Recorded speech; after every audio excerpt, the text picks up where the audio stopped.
Sejam bem-vindos a mais uma palestra na Fraternal. Hoje recebendo o palestrante Davidson Borges, com o tema Cultivo da Esperança. Rádio e TV Fraternal sempre em sintonia com você.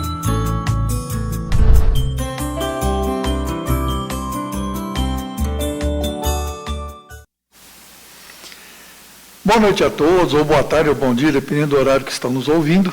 Sejam bem-vindos aqui na Fraternal para o nosso tema deste dia, que tem a ver com esperança. Hoje, num mundo tão tumultuado, que nós precisamos exercitar a esperança. E às vezes não é fácil, a gente não sabe como fazer. Então nós vamos aqui dar um pequeno retoque, como exercitar, algumas ferramentas para exercitar essa esperança segundo a doutrina espírita, segundo a espiritualidade. Então nós vamos começar ali, tem um texto que chama-se Capacete da Esperança, do Emmanuel, no Fonte Viva, e que ele cita essa figura do capacete no Evangelho, já vamos falar. E assim, o que significa o capacete para nós hoje? Se eu pegasse aqui um pedaço de pau, fosse dar uma paulada na cabeça de vocês, né? O que vocês preferiam, usar um boné ou um capacete? Né? E por quê? Lógico que seria um capacete. Porque ele protege das pancadas, o trabalhador da construção civil, da elétrica, ele protege contra coisas que caem, coisas da construção civil, até choques, descarga de choques elétricos. Então, o capacete protege o nosso cérebro de certas situações indesejáveis, que podem levar ao acidente e, às vezes, até um óbito. Então, na engenharia de segurança do trabalho, existem normas, até para usar os protetores individuais, equipamentos de proteção individuais, EPIs, adequados a cada tipo de trabalho. O Emmanuel cita isso. Essas normas do mundo inteiro falam como tem que serem construídos esses capacetes, o que eles têm que aguentar. Então, as normas mundiais orientam os fabricantes que têm que fabricar para a proteção do da nossa cabeça, do nosso cérebro. Então, quando nós começamos a pensar, que o Emmanuel nos diz isso, no Fonte Viva, o Emmanuel diz assim que nas situações da vida, a sede de manifestação na nossa vida é o pensamento. Então, o pensamento está originado aqui, no nosso cérebro. Então, tudo aqui começa no nosso cérebro. E o Emmanuel, ele nos lembra disso, que esse capacete da esperança, como fala aqui Paulo em Tessalonicenses, capítulo 5, versículo 8, ele diz o seguinte: tendo por capacete a esperança na salvação. Vamos trocar salvação por realizações, porque Jesus falava que fé sem obras é morta. Então, realização. E aí, nesse texto, o Emmanuel que fala sobre esse capacete do Paulo, ele nos lembra de algumas coisas. Então, primeiro eu vou fazer uma pergunta para que a gente possa pensar. O que nos desanima nas nossas realizações? Que faz a gente perder a esperança na nossa vida, nas situações, no trabalho, com a família, com as pessoas difíceis, com o chefe, com a empresa, seja qualquer situação que nós enfrentamos na vida. O que nos desanima das nossas realizações? À luz do Evangelho e da doutrina espírita. Então, às vezes, o nosso desânimo vem pelo assédio das pessoas. Então, nós desanimamos muitas vezes na situação da vida. Às vezes, as pessoas exigem demais de nós. Ou são indiferentes. Isso nos afeta também. Até na espiritualidade, existem as forças contrárias daqueles trabalhadores do bem que querem fazer as coisas certas, querem exercitar o amor, a paz entre as pessoas, querem exercitar a fraternidade. Essas forças contrárias, pela espiritualidade de um nível inferior, vêm nos assim, assediar também para que as coisas dão errado, para que a gente desanime, ficam lá falando na nossa cabeça. Novamente, o capacete para proteger, a imagem que o Emmanuel nos traz, que o Paulo nos traz no Evangelho. Então, o capacete para nos proteger. Então, para evitar esses assédios, para a gente não perder o nosso ânimo, o que nós temos feito pela nossa esperança se manter em nossas vidas, em nossas realizações, para que a gente não perca a esperança? O que a gente tem feito? A gente tem se perguntado isso? A própria lei da encarnação já nos leva a pensar em esperança. Porque se nós temos uma nova chance de voltar aqui, reencarnar e realizar tudo que deixamos de fazer em outras vidas, ou arrumar a bagunça que fizemos em outras vidas, né? Já é um bom sinal, porque estamos evoluindo, fomos criados para isso, e nós temos um destino traçado, ou seja, nós vamos em busca de realizações nobres para elevar o nosso espírito. E o destino não está traçado. Tanto é que, por exemplo, o suicida, ele pode pegar uma arma, colocar na cabeça e se matar. Ele mudou o destino dele? Com certeza, não estava previsto isso. Mas a gente só acredita que pode mudar o destino dessa forma, para as coisas ruins, desse lado aqui. Né? Suicídio, ele fez alguma coisa, fez uma besteira, abusou, sofreu um acidente de carro, de moto e veio a falecer. Mas e do outro lado, para o lado bom, o lado do bem?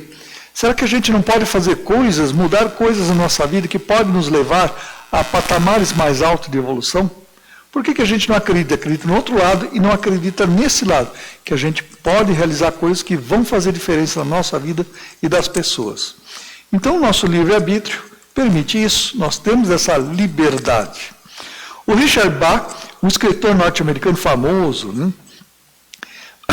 Escritor de vários livros, né? O mais famoso de todos, todo mundo conhece, Fernão Capelo Gaivota, e que ele fala, né, que aquele pássaro saiu do comum, saiu do normal e foi para regiões distantes e trouxe novas experiências, mas ninguém acreditou nele, ninguém quis saber, né, das experiências que ele teve. Então ele fala o seguinte, que dentro de nós está o poder do consentimento para a vitória e o fracasso, a saúde e a doença, a liberdade e a escravidão. Somos nós que controlamos isto e não os outros. A gente costuma sempre colocar a culpa nos outros. Meu pai, minha mãe, meu irmão, minha mulher, meu marido, meu filho, a empresa que eu trabalho, meu chefe, sempre é o outro. O outro que é o culpado. Né? É a nossa muleta. Nós espíritos temos a mania. Não, é coisa de outra encarnação, é meu karma, é outra amuleta. Pode até ser, mas a gente nunca pode ter a certeza. Né? Então, como que nós controlamos isso, como Richard Bach falou, como que nós controlamos a saúde e a doença? Como nós controlamos tudo isso? Livre-arbítrio. Na doutrina espírita se fala muito disso, né? A espiritualidade fala isso. Apesar dos projetos traçados na nossa vida aqui na Terra, apesar desses projetos, dessas linhas que temos que percorrer, nós temos livre-arbítrio. Podemos fazer qualquer coisa para arruinar tudo ou para melhorar ainda mais. Por isso que Emmanuel falou da manifestação do nosso pensamento aqui.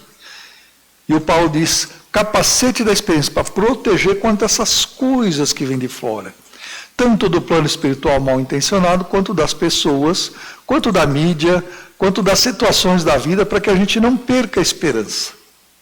Fala, nossa, mas eu posso trabalhar isso em mim para colocar esse capacete da esperança, como diz Paulo, para não ser afetado, para não perder minha esperança nas minhas realizações, nos meus projetos de vida, na minha ascensão espiritual, naquilo que eu posso e quero fazer? Sim. Então, o Emmanuel, quando fala isso, nos lembrou de uma historinha que foi contada do Dr. Walter Doyle Staples, né, que foi publicada também na revista Reader Digest, em que eles fizeram um estudo seguinte, pegaram jogadores de basquete, todos no mesmo nível, não tinha nenhum muito melhor que o outro. Estavam todos mais ou menos no mesmo nível, no nível secundário, né, nível colegial, que seria o nosso. E pegaram essa turma de basquete, que era mais ou menos o mesmo nível, e falaram o seguinte, olha, vocês vão se separar em 3 turmas. A primeira turma, eles falaram assim, vocês vão ficar em casa durante 30 dias e não vão treinar arremesso em cesta. Já eram jogadores de basquete. Né? Não vão treinar nada. A segunda turma, eles falaram assim, vocês vão treinar aqui na quadra, vem todo dia, 1 hora por dia, treinar todos os dias. Apenas 1 hora. E para a terceira turma, eles falaram, vocês vão ficar em casa, não vão vir treinar no ginásio, mas vocês vão fazer todos os dias, 1 hora, mentalizar que vocês estão jogando os arremessos aqui e acertando o máximo possível que vocês conseguirem. Então, separam em 3 turmas. Depois de 1 mês, qual foi o resultado? O primeiro grupo, e a média deles era em torno, geralmente, né, de todos, a média deles era em torno de 39% de acertos nos arremessos. Então, o primeiro grupo que não treinou nada, é lógico, não treinou nada, tem uma explicação, vai cair o rendimento. Caiu, de média de 39 para 37 e até menos de arremesso, a porcentagem diminuiu. No segundo grupo, que praticou 1 hora por dia, é lógico, praticou um pouquinho, a tendência é melhorar, mas não melhorou muito. De 39, a média foi para 41, 40, ficou nessa faixa, não melhorou muito. E o terceiro grupo que não treinou, só treinou aqui na imaginação, mentalmente, mas treinaram acertando muitas cestas, que não treinou, ou seja, ele não movimentou os braços para arremessar para a cesta, ele não fez nada disso, não praticou isso, só praticou aqui na cabeça. Esses acertaram mais que 42% em média, 42, 43, às vezes até mais. O rendimento deles aumentou. Mas como se eles não treinaram? Só na imaginação deles eles treinaram. Então, esse resultado de 39 para 42,5, 43, que aumentou daqueles que só imaginaram, hoje é muito utilizado entre os atletas de elite, que eles ficam treinando fisicamente, mas também treinam mentalmente o que eles querem fazer, o resultado que eles querem, a performance deles. Então, a explicação natural. O primeiro grupo não treinou, piorou. O segundo grupo treinou um pouco, melhorou um pouco. Mas eles acreditavam que a média deles era 39, então errou um pouquinho, está dentro da média, estava normal, não se esforçaram além disso. Estava normal, na média. E o terceiro grupo, que foi exercitado mentalmente apenas, mas acertando mais cestas, o rendimento deles melhorou. Tá? Então, eles imaginavam acertando mais cestas. E isso aconteceu na prática, quando eles foram fazer isso fisicamente. Então, a imaginação hoje entre os atletas de elite, o treino pela imaginação, é um fator real, pela nossa ciência. O que nós fazemos com a nossa imaginação em relação a si mesmo? Se a ciência está provando isso mais no atletismo, em outros campos também estão pensando, mas mais no atletismo isso já é um fato comprovado. E a gente vai citar alguns casos também. O que a gente faz com a nossa imaginação? Eu não consigo, não dá, é difícil, ninguém conseguiu antes isso daí ainda, já tentaram, mas ninguém conseguiu, por que eu vou conseguir? Poucos conseguem, e aquela famosa, não nasci para isso. A gente acha que não pode porque não nasceu para isso. Isso é ter esperança. Ainda vimos ontem um documentário do História do Chitãozinho Chororó, que uma das músicas mais famosas dele foi regravada de outros que gravaram essa música e não deu certo. E nem a gravadora, nem o empresário dele queria que eles gravaram. E eles insistiram, não, nós vamos mudar, nós vamos fazer diferente, nós vamos criar uma forma diferente de cantar essa música e vai dar certo. E deu certo, eles estouraram com a música. Então, não consegui, outros já fizeram, não deu certo, ou não consigo, não dá. É isso que a gente faz na nossa imaginação para exercitar a nossa esperança. Então, isso não é ter esperança. O Molière, um grande escritor de peças teatrais francesas, ele tinha uma frase que dizia o seguinte: é difícil a vitória para os espíritos que se empenham em prever as consequências das últimas coisas. E com isso não se atrevem a empreender nada. Estamos prevendo os nossos fracassos na vida? Não conseguirei melhorar nisso ou naquilo? É muito difícil, a evolução espiritual é uma utopia. Eu não consigo melhorar nisso, eu não consigo melhorar naquilo. É isso que nós estamos fazendo com a nossa imaginação? Ou seja, nós estamos prevendo, como disse Molière, os nossos fracassos lá na frente, que eu não vou conseguir, não vou nem tentar. Por isso que as pessoas não conseguem muitas vezes, porque não acreditam. É a fé do tamanho do grão de mostarda que Jesus falava. Que aí nós queríamos conseguir se tivéssemos essa fé. Então, um dos itens que a gente pode melhorar esse treino da nossa esperança, em meia hora, podemos abordar poucas coisas, mas um dos itens que nós podemos abordar que é imaginação e a visualização.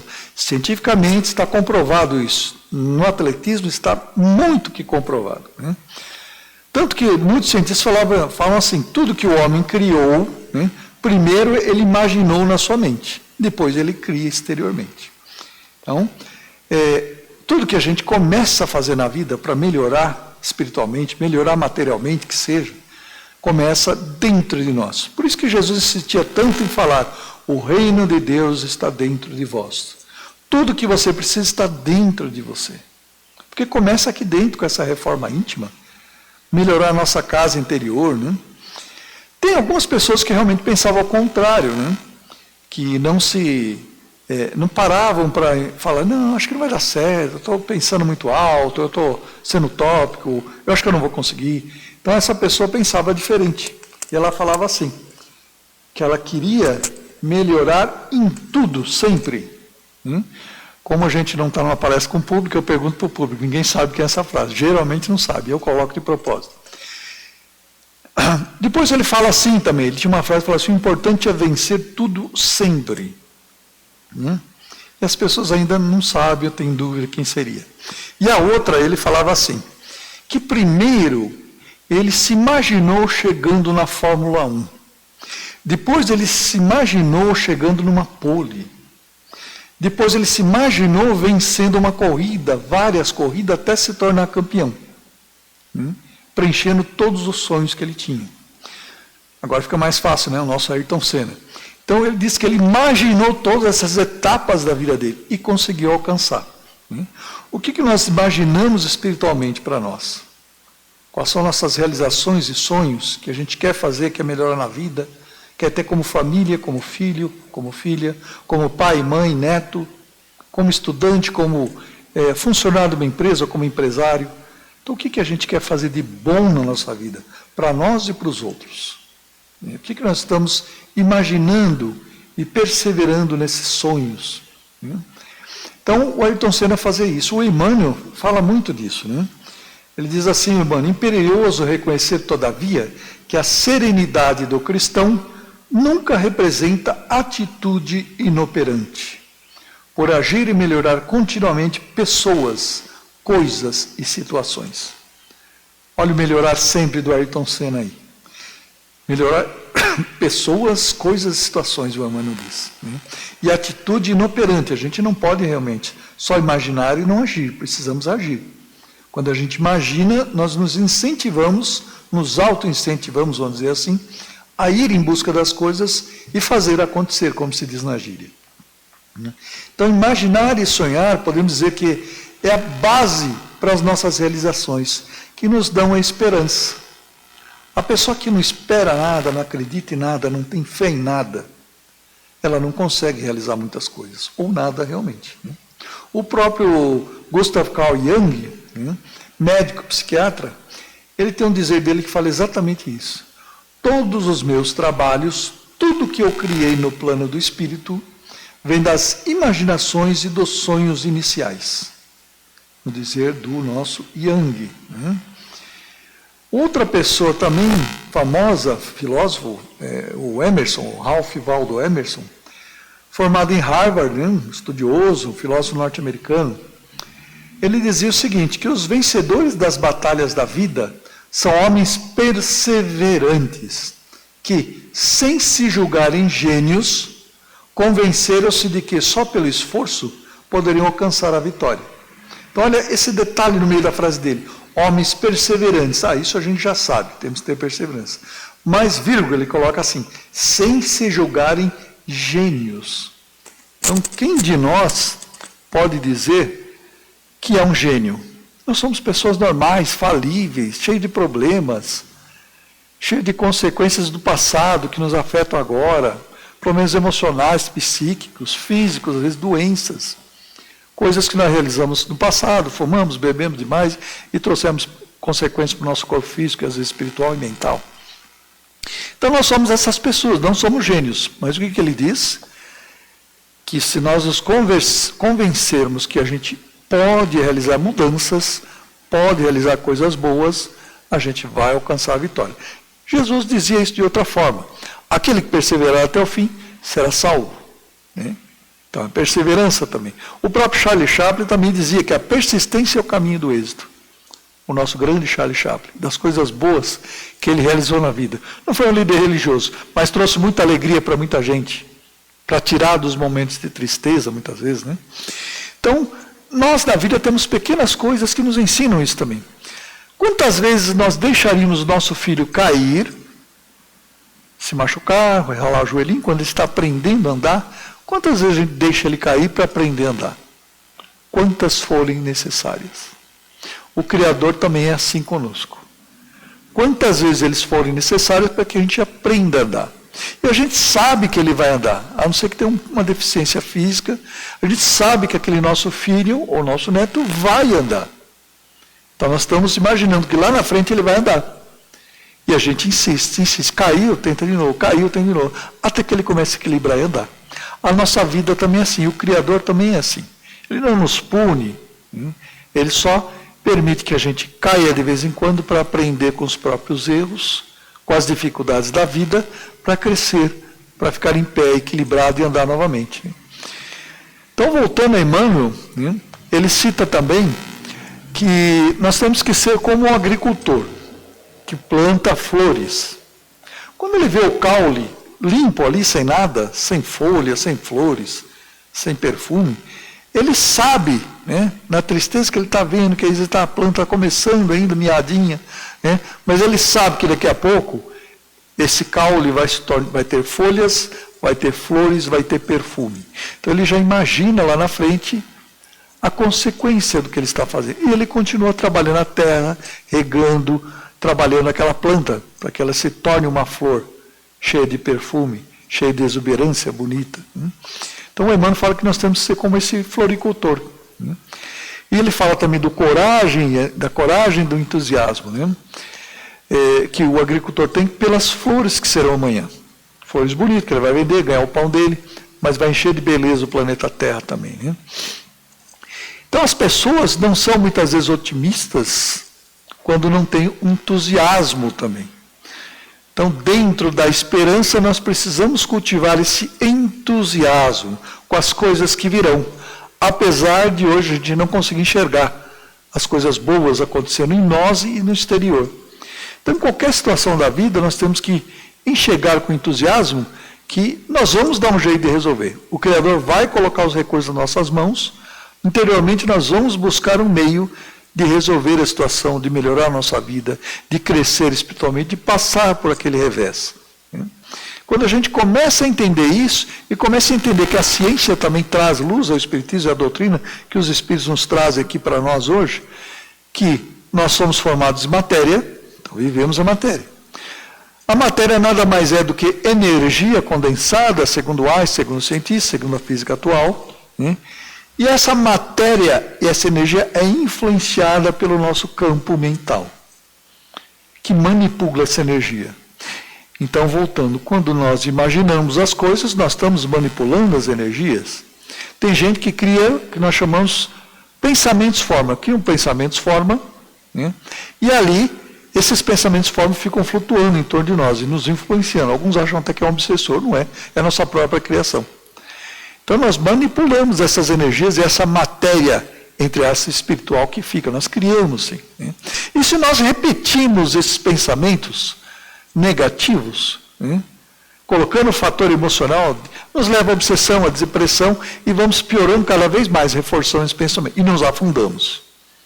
Se nós mudarmos o padrão de sintonia de pensamento com coisas boas, positivas, com esperança, acreditando com a fé que Jesus tanto nos pedia para ter nas coisas, que nós éramos deuses e conseguiríamos, se nós fizermos isso, nós vamos conseguir superar todos os problemas com o tempo. A nossa sintonia mental com a espiritualidade maior vai nos ajudar, vai nos, entre as, facilitar os caminhos. Não para facilitar, para ficar fácil para a gente, mas para que a gente encontre os meios mais rapidamente para superar os problemas da alma. Toda situação que a gente vive é fruto das nossas escolhas, emoções e pensamentos. Então, quem é o próprio culpado, como o plano espiritual sempre diz? Nós. Não é Deus que nos pune, que nos culpa. Nós somos culpados. Isso é ruim, porque nós somos o próprio algoz. Mas, por um lado, tem um lado bom. Se nós somos culpados, quem pode mudar isso? Nós mesmos. Mudando o nosso interior, nossa forma de pensar. Então, nós somos os responsáveis pelas mudanças. Tentar melhorar tudo que existe ao nosso redor, tentar transformar primeiro a nós mesmos, a nossa esperança, a nossa maneira de agir com as pessoas, de falar, de pensar, de imaginar, principalmente foi o foco de a gente mudar o que estamos imaginando para nós mesmos, para as situações, para a nossa vida, né? Melhorar tudo ao nosso redor. Né? Quando a gente usa esse capacete, como diz Paulo, da esperança, para se proteger contra o revés externo, do mundo material e o mundo espiritual, e começa a trabalhar aqui dentro, né? Formas de não se deixar afetar, levando esse capacete de entusiasmo, de coragem, de persistência, de esperança, de fé, de visualização de coisas boas, de realizações boas, né? Esse é o capacete que o Paulo está nos solicitando no Evangelho, e que o Emmanuel vem nos comentários dele no livro Boa Nova, né? Para que a gente persista nesses itens. Vamos ser mais entusiastas com a vida nas situações difíceis, nas boas, nas ruins. Vamos ser mais corajosos para empreender a ascensão espiritual do nosso próprio espírito. Vamos acreditar que a gente pode. E tem um texto final que a gente vai colocar aqui para encerrarmos, que é um texto anônimo que chama-se Sim, Eu Posso. E resumindo, ele trata mais ou menos assim. Quem vence na vida não é muitas vezes aquele que é o mais forte, o que tem mais dinheiro, o que tem mais estudo, o que tem mais posses materiais, o que tem mais poder. E podemos citar vários itens para a gente resumir. Né? E no fim ele termina assim: mas aquele que vence na vida, os problemas, os revés, né? Aquele que vence na vida é simplesmente aquele que acredita que pode vencer. Porque aquele, como diz uma frase aqui, só para a gente selecionar, né? Se a gente pensar que perdeu, nós já perdemos. Né? Se a gente pensar que não vamos conseguir, nós não vamos conseguir. Então vamos mudar a nossa imaginação. Acreditar nisso. Que aquele que acredita é aquele que pode vencer. Não aquele que tem todos os recursos disponíveis na vida. Mas no nosso interior nós temos todos esses recursos disponíveis para a nossa vida. Que Jesus possa nos abençoar como deuses que somos, como ele sempre disse, que possamos exercitar a nossa imaginação e esperança, colocando um capacete, como diz Emmanuel e Paulo, para que possamos conseguir lutar na vida sem perder a esperança, sem desanimar, sem perder a nossa fé. Que assim seja, graças a Deus.